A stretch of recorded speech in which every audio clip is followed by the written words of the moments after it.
Hi, this is Keith Trim with KeithTrim.com, and I'm here with Jamie Lambert, who is the co-director of the Miss Jefferson County Scholarship, and we're here to discuss the event. Miss Jefferson County Scholarship is a fund we've set aside to assist girls with their future, and it's girls that are within Jefferson County and they can reside or go to school in Jefferson County. They have to be 15 through 20 and unmarried without children.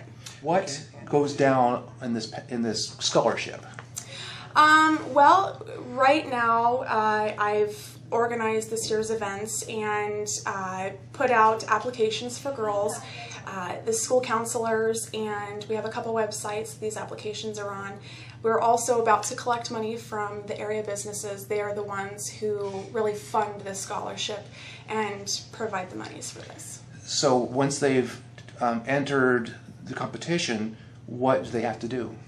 Well, there's some preliminary stuff like giving us headshots for local media, and we do give them a time period of approximately a month between the time they apply and the time that the scholarship competition actually takes place. And in that time, if they haven't had some of the work such as the community service experience, they have that time to get in touch with some of the contacts that I have, so that way they can gain that experience and be able to better compete. What does the competition consist of?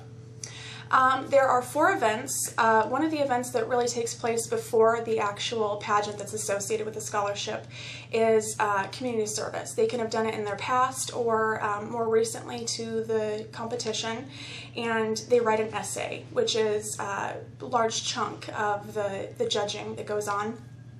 And it's just a 2-page essay that goes along with any scholarship that you typically see.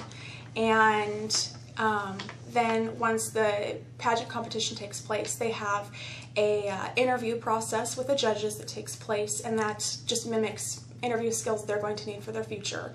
And then there's also a evening gown competition, and even if the girls don't have an evening gown, we have contacts to get a hold of that we can kind of try to find evening gowns for them if the funds aren't there. And then finally there is an on-stage question that takes place as well. Okay, you don't call it pageant. Is there a reason for that? Yeah, you know, it's been focused as a pageant in the past, but I would really like to get more into the scholarship aspect of it and focus on it being a legitimate scholarship for the area. There's quite a few that we have, but I would like to give another opportunity for young girls in the community to have funds for the future. And who are our judges?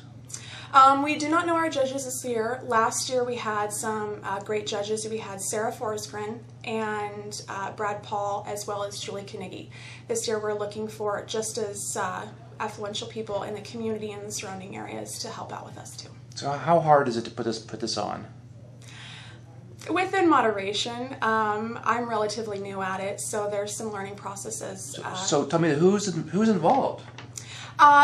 Well, my sister and I were asked to take this over last year, so Andrea Sternad helps me out as well, and we've had some wonderful support from the community. You know, many people have really come together to kind of make this all possible. And last question, why do you do it? Oh, well,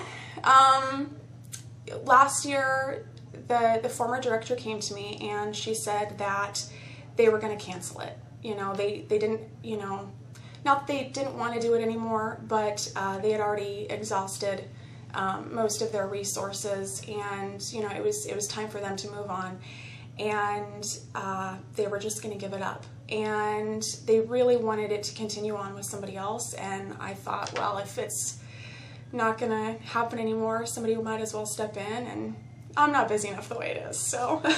Okay, well, I lied. I have more questions. If someone wants to get involved or apply, how do they do that? We have a couple outlets.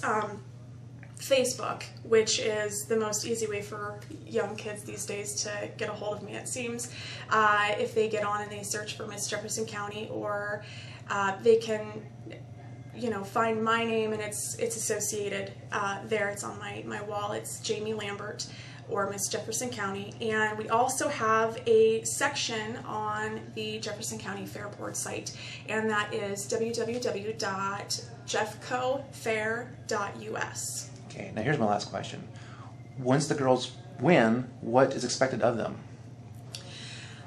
We do expect a lot of the girls.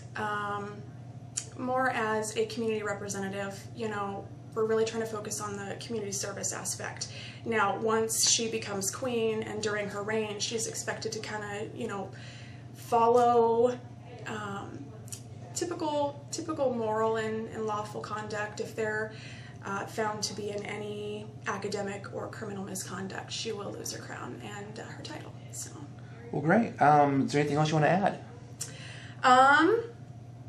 I am more than happy to accept applications, so if anybody would like to apply, as well as if anybody knows of anybody who would like to donate and step up, that would be great. For like prize money? Prize money, yeah. Scholarship money or funds that go towards the actual pageant, gossamer, decorations, all that those things cost money, and the funds that we receive, most of that goes to the scholarship. We have separate funds that go towards the pageant. And just get a hold of you for that too, right? Absolutely. Okay, well thanks a lot. Thank you very much, I appreciate it.